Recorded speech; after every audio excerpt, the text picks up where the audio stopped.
The Battle of Waterloo in 1815 stands as one of the most famous clashes in European history, when Napoleon Bonaparte's mighty French army faced the combined forces of Britain, Prussia, and their allies.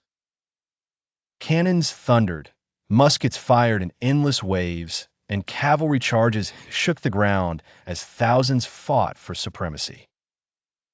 After hours of brutal combat, the Allied armies broke through Napoleon's lines, sealing a historic victory that would change Europe's future forever. In the aftermath of their triumph, the fields of Waterloo were strewn with the remnants of shattered dreams and lost hopes. French soldiers lay wounded or slain, their bright uniforms camouflaged in the mud and blood mixing upon the battlefield.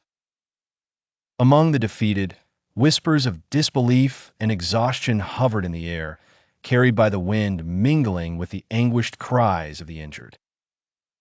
Amidst the chaos, two young soldiers, Etienne from the French side and James from the Allied forces, found themselves face to face again. A chance meeting earlier during a diplomatic stint in Vienna had formed an unlikely friendship between these men from opposing sides. Now, in the stark reality of war, they were bound by a shared human experience, standing amidst the endless rows of fallen comrades. Etienne, clutching a bandaged arm, looked at James with weary eyes. "Well," he sighed, "not quite the reunion I had imagined." James nodded, his gaze softening as he surveyed the devastation around them.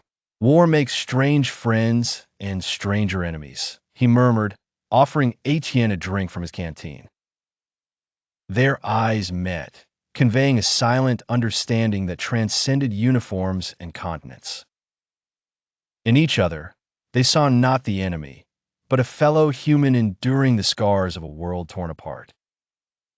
As the sun began to set on the horizon, casting a golden hue over the battlefield, the two men parted ways, each returning to their destinies shaped by victory and defeat. Yet, in that shared moment, they knew that even in the face of war, humanity could still find threads of connection, a hope for a future where alliances would be forged from friendship rather than allegiance to flags. The battle was over, but the echoes of the lives it had touched would linger on, instilling the hope that this historic day would serve as a reminder of peace's resilience amid humanity's darkest hours.